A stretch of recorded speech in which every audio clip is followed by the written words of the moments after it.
کتنے ایسے لوگ ہیں جو یہ چاہتے تھے کہ رمضان کا مہینہ آئے گا، ہم عبادت کریں گے اللہ کی، اپنے گناہوں کی توبہ کریں گے، لیکن آج وہ ہمارے بیچ نہیں۔ ہم اور آپ بہت خوش نصیب ہیں کہ ہمیں یہ رمضان کا جو مہینہ ہے وہ ہمیں نصیب ہو رہا ہے۔ تو رمضان کی عظمت کا ادراک کیجئے، اسے جانیے، سمجھیے کہ رمضان کی کیا عظمت ہے، اس کی کیا فضیلت۔ اپنی نیتوں کو خالص کر لیجئے، اپنی نیتوں کو خالص کر لیجئے۔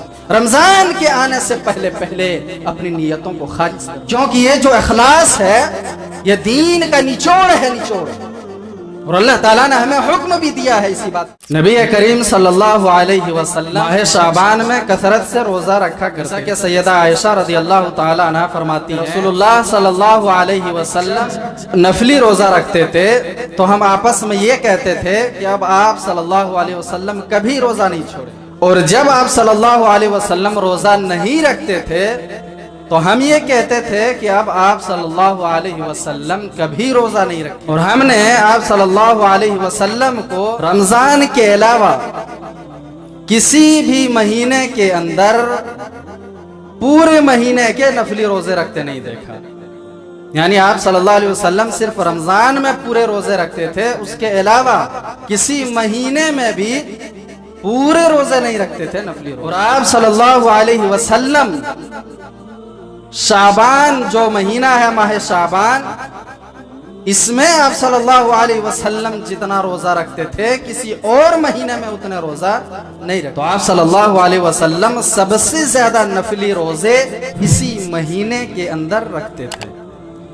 یہاں ایک بات سمجھنے کی یہ ہے کہ نصف شعبان کے بعد، 15 شعبان کے بعد رمضان کے استقبال کے لیے روزہ رکھنا منع۔ جب یہ شعبان کا آدھا مہینہ گزر جائے تو ہم یہ کہیں کہ ہم رمضان کے استقبال کے لیے ہم روزہ رکھیں گے تو یہ چیز منع ہے، جیسا کہ حدیث حضرت ابو ہریرہ رضی اللہ تعالیٰ عنہ سے روایت ہے کہ رسول اللہ صلی اللہ علیہ وسلم نے ارشاد فرمایا اذا انتصف شعبان فلا تصوموا، کہ جب نصف شعبان ہو جائے فلا تصوموا، تو روزہ مت رکھو۔ اس میں یہ ہو سکتا ہے کہ منع اس لیے کیا گیا کہ چونکہ شعبان کے بعد رمضان کا مہینہ آنے والا ہے اور اس میں ایک ماہ مسلسل روزہ رکھنا ہے، تو جسم کو کچھ آرام مل جائے، کہیں ایسا نہ ہو کہ ہم شعبان میں پورے روزے رکھ لیں اور پھر جب رمضان کا مہینہ آئے تو اس میں ہمیں روزہ رکھنے کی ہمت ہی نہ۔ اس لیے اللہ کے نبی صلی اللہ علیہ وسلم نے 15 شعبان کے بعد روزہ رکھنے سے منع کیا۔ ہاں، اگر کوئی جمعرات اور سوموار کو روزہ پہلے سے رکھتا ہو، جیسا کہ اللہ کے نبی صلی اللہ علیہ وسلم کی سنت ہے کہ آپ صلی اللہ علیہ وسلم ہر جمعرات اور سوموار کو روزہ رکھتے تھے۔ کیونکہ اللہ تبارک و تعالی، اللہ کے نبی صلی اللہ علیہ وسلم نے فرمایا کہ اللہ تعالی جمعرات اور سوموار کے دن بندے کے اعمال کو اٹھاتا ہے، اس لیے آپ صلی اللہ علیہ وسلم جمعرات اور سوموار کے دن روزہ رکھتے تھے۔ تو اگر کوئی نبی کی سنت میں، اور اگر کوئی یہ چاہتا ہے کہ جمعرات اور سوموار کے دن ہم روزہ رکھتے ہیں اس لیے کہ ہمارے اعمال اللہ کے یہاں پیش کیے جاتے ہیں، اور وہ پہلے سے روزہ رکھتا ہو تو اس کے لیے جائز ہے کہ وہ روزہ رکھ سکتا ہے 15 شعبان کے بعد بھی۔ اور اسی طریقے سے ایام بیض کا جو روزہ رکھتا ہے، ایام بیض کیا ہے کہ مہینے کے اندر، جو اسلامی مہینہ ہے، ہر مہینے کے اندر 3 دن ایسے ہیں کہ جس کے اندر چاند روشن ہوتا ہے، جسے ہم کہتے ہیں 14ویں کا چاند۔ 3 دن ایسے ہیں، 13، 14 اور 15 تاریخ۔ یہ 3 دن ایسے ہیں کہ اگر کوئی پہلے سے اس میں روزہ رکھتا ہو تو وہ بھی 15 شعبان کے بعد روزہ رکھ سکتا ہے۔ یہ جو ایام بیض کے روزے ہیں، اتنی فضیلت ہے اس کی کہ اللہ کے نبی صلی اللہ علیہ وسلم نے فرمایا کہ ایک نیکی کا بدلہ 10 گنا ملتا ہے، 10 گنا۔ تو یہ جو ایام بیض کے مہینے کے 3 دن روزے ہیں، اگر کوئی رکھتا ہے تو گویا کہ وہ پورے سال کا روزہ رکھتا ہے۔ کیسے؟ مثال کے طور پر ایک مہینے کے اندر ہم 3 دن روزہ رکھتے ہیں، 13، 14 اور 15 تاریخ کو۔ ہم نے ایک روزہ رکھا تو 10 دن کے برابر رکھا، پھر ایک روزہ رکھا، پھر 10 دن، 3 دن اگر ہم نے ایام بیض کے روزے رکھے تو گویا کہ ہم نے پورے مہینے کے روزے رکھے۔ اور اگر ہر مہینے کے اندر ہم نے 3 روزے ایام بیض کے رکھے تو اس کا مطلب یہ ہے کہ ہم نے پورے سال کے روزے رکھے، اور اللہ تبارک و تعالیٰ پورے سال کا ثواب اس بندے کو دیتا ہے جو مہینے کے 3 روزے ایام بیض کے۔ تو اللہ کے نبی صلی اللہ علیہ وسلم کی یہ سنت اور اگر ہم رمضان کا صحیح سے استقبال کرنا چاہتے ہیں تو شعبان کے روزے کثرت سے زیادہ رکھنی چاہیے۔ دوسری چیز یہ ہے کہ جو چھوٹے ہوئے روزے ہیں ان کی قضا کرنی چاہیے اسی مہینے کے اندر۔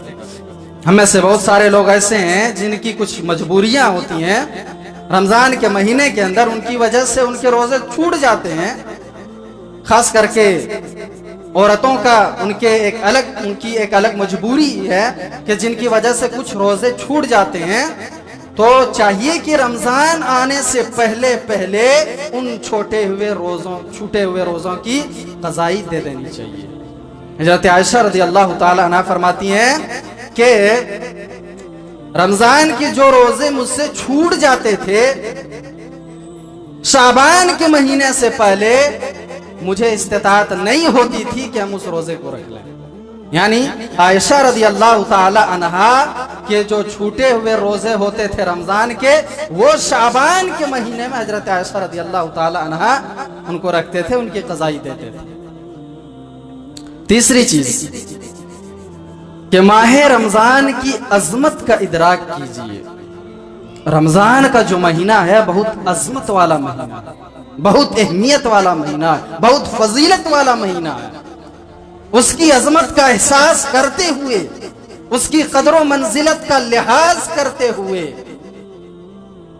ہم اپنے دل و دماغ کے اندر، اپنے ذہن و دماغ کے اندر رمضان کی آنے سے پہلے ہم اسے اپنے ذہن و دماغ کے اندر پیوست کر لیں، ہم بیٹھا لیں کہ رمضان کی کیا فضیلت ہے، رمضان کی کیا عظمت ہے، رمضان کی کیا اہمیت ہے، رمضان کی کیا قدر ہے۔ ہم رمضان کی آمد سے پہلے اپنے ذہن و دماغ کے اندر بیٹھا لیں، پیوست کر لیں۔ کہیں ایسا نہ ہو کہ ہمیں رمضان کی عظمت کا پتہ نہ ہو، رمضان کی فضیلت کا پتہ نہ ہو، رمضان کی اہمیت کا پتہ نہ ہو، اور جب رمضان کا مہینہ آئے تو پھر ہم غفلت، سستی، بے اتنائی، نہ قدری نہ شکری، اور اسی طریقے سے صیام و قیام سے بے رغبتی کے ہمارے اندر جو ہے اوصاف رذیلہ پیدا نہ ہو، یعنی بری خصلتیں اور بری عادتیں پیدا نہ ہو۔ رمضان کے آنے سے پہلے اس کی کیا فضیلت ہے، اس کی کیا عظمت ہے، اس کی کیا قدر ہے، اپنے ذہن و دماغ کے اندر، دل و دماغ کے اندر ہمیں بٹھا لینی چاہیے، تاکہ نماز کے اندر، روزے کے اندر، عبادات کے اندر ہمیں کوئی سستی، غفلتی جو ہے پیدا نہ ہو، اور ہم صحیح طریقے سے ان عبادتوں کو انجام دے سکیں۔ یہ جو رمضان کا مہینہ آنے والا ہے، اس میں ایک رات، صرف ایک رات ایسی ہے کہ جو 1000 مہینوں سے افضل ہے اور بہت ہی زیادہ اہمیت کے حامل ہے، جسے ہم اور آپ جانتے بھی ہیں۔ اللہ تبارک و تعالیٰ نے فرمایا اِنَّا أَنزَلْنَاهُ فِي لَيْلَةِ الْقَدْرِ وَمَا أَدْرَاكَ مَا لَيْلَةُ الْقَدْرِ لَيْلَةُ الْقَدْرِ خَيْرٌ مِّنْ أَلْفِ شَهْرٍ۔ ایک رات ایسی ہے رمضان کے اندر، ماہ رمضان کے اندر، کہ جو 1000 مہینوں سے افضل ہے۔ اس کا مطلب یہ نہیں ہے، قطعاً یہ نہیں ہے کہ صرف رمضان کی ایک ہی رات فضیلت کے حامل ہے، اہمیت کے حامل ہے۔ رمضان کا ہر دن اور ہر رات اہمیت اور فضیلت کا حامل ہے۔ اور جو کوئی بھی رمضان کا مہینہ پا لیتا ہے اور پانے کے بعد اگر اس میں نیک اعمال کرتا ہے، اچھے اعمال کرتا ہے، تو جو راہ جہاد میں شہید ہو جاتا ہے، اللہ تبارک و تعالیٰ اس سے بھی پہلے اسے جنت کے اندر داخلہ نصیب فرماتے ہیں۔ اللہ اکبر! کتنی فضیلت اور کتنی اہمیت میرے بھائی، کہ اگر کوئی اللہ کے راہ میں لڑتے لڑتے شہید ہو جاتا ہے، اور اگر کوئی رمضان کا مہینہ پا لیتا ہے اور اس کے اندر اللہ کی عبادت کرتا ہے، نیک اعمال کرتا ہے، تو وہ جو اللہ کی راہ میں لڑتے لڑتے شہید ہو گیا ہے، اس سے پہلے وہ جنت میں جائے گا کہ جو رمضان کے مہینے کو پالے اور اللہ کی عبادت کرے، نیک اعمال کرے۔ اس سے بڑی اہمیت اور فضیلت کا کیا ہو سکتا ہے؟ حضرت طلحہ بن عبید اللہ رضی اللہ تعالی عنہ سے روایت ہے، وہ کہتے ہیں کہ رسول اللہ صلی اللہ علیہ وسلم کے پاس دور دراز سے 2 شخص آتے ہیں، مختصر میں بتا رہا ہوں۔ دور دراز سے 2 لوگ آتے ہیں، دونوں نے اسلام قبول کر لیا۔ بعض مورخین کہتے ہیں کہ دونوں بھائی تھے، یہ الگ بحث ہے۔ بہرحال 2 لوگ آتے ہیں اور انہوں نے اسلام قبول کر لیا۔ اور اسلام قبول کرنے کے بعد ان میں سے ایک شخص ایسا تھا جو بہت محنتی تھا، بہت عبادت گزار تھا، بہت عبادت کرنے والا تھا، اور دوسرا جو تھا وہ اس سے کم محنتی تھا، کم عبادت کرنے والا تھا۔ تو جو زیادہ عبادت کرنے والا تھا، زیادہ عبادت گزار تھا، وہ اللہ کی راہ میں جہاد کرتا ہے، اور جہاد کرنے کے بعد اسی میں وہ شہید ہو جاتا ہے۔ طلحہ رضی اللہ تعالی عنہ کہتے ہیں کہ میں نے خواب میں دیکھا، اور جو دوسرا شخص تھا وہ 1 سال تک زندہ رہتا، 1 سال تک زندہ رہتا، پھر اس کے بعد وہ بھی فوت ہو جاتے ہیں۔ تو طلحہ کہتے ہیں کہ میں نے خواب میں دیکھا کہ میں جنت کے دروازے کے اندر کھڑا ہوں، اور ایک شخص جنت سے نکلتا ہے اور اس کو بلاتا ہے جو بعد میں انتقال ہوا ہے، جو کم محنتی تھا، جو کم عبادت گزار تھا، جو اللہ کے راہ میں شہید نہیں ہوا ہے، وہ شخص پہلے اس شخص کو جنت کے اندر داخل کرتا ہے، پھر دوسرے شخص کو جو زیادہ عبادت گزار تھا، زیادہ عبادت کرنے والا تھا، اللہ کی راہ میں شہید ہو گیا تھا، اس شخص کو بلاتا ہے۔ پہلے جو کم عبادت کرنے والا تھا اس کو جنت میں بلاتا ہے۔ پھر وہ شخص مجھ سے کہتا ہے طلحہ سے کہ آپ ابھی جائیے، آپ کا بھی وقت نہیں آیا ہے، آپ کا وقت بعد میں آئے گا۔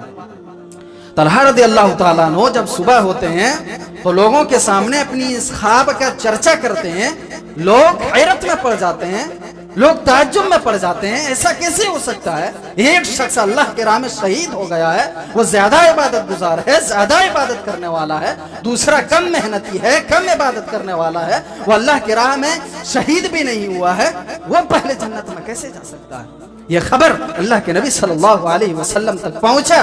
اللہ کے نبی صلی اللہ علیہ وسلم نے پوچھا کہ من ای ذالک تعجبون، تم لوگ کس بات پر تعجب کر رہے ہو؟ کس بات پر تعجب کر رہے ہو؟ لوگوں نے کہا اللہ کے نبی، ایک شخص جو عبادت گزار ہے، اللہ کے راہ میں شہید ہو گیا ہے، وہ بعد میں جنت میں جا رہا ہے، ایک شخص جو کم عبادت گزار ہے وہ پہلے جنت میں جا رہا ہے۔ اللہ کے نبی صلی اللہ علیہ وسلم نے فرمایا الیس قد مکث ھذا بعدہ سنہ، کیا وہ 1 سال تک، مزید 1 سال تک اس کے بعد زندہ نہیں رہا؟ لوگوں نے کہا اللہ کے نبی 1 سال تک وہ زندہ رہا؟ اللہ کے نبی نے فرمایا کہ وہ 1 سال تک زندہ رہا، پھر انہوں نے رمضان کا مہینہ پایا اور اس میں انہوں نے عبادت کی، نمازیں پڑھی، روزے رکھے، اور پورے سال انہوں نے کتنی رکعات پڑھی۔ فما بینہما ابعد بین السماء والارض، یہی وجہ ہے کہ ان دونوں کے درجوں کے درمیان، دونوں کے درجوں میں آسمان و زمین کے درمیان فرق ہے۔ اللہ اکبر۔ اللہ کے نبی صلی اللہ علیہ وسلم نے فرمایا کہ وہ 1 سال تک زندہ رہا، اور زندہ رہنے کے بعد انہوں نے رمضان کا مہینہ پایا، اور اس میں انہوں نے جو عبادتیں کی، اس وجہ سے ان کے اور جو اللہ کے راہ میں شہید ہو گئے ہیں ان کے درمیان زمین و آسمان کے جو ہے جتنے فاصلے ہیں اتنے فاصلے ہیں درجوں کے حساب سے۔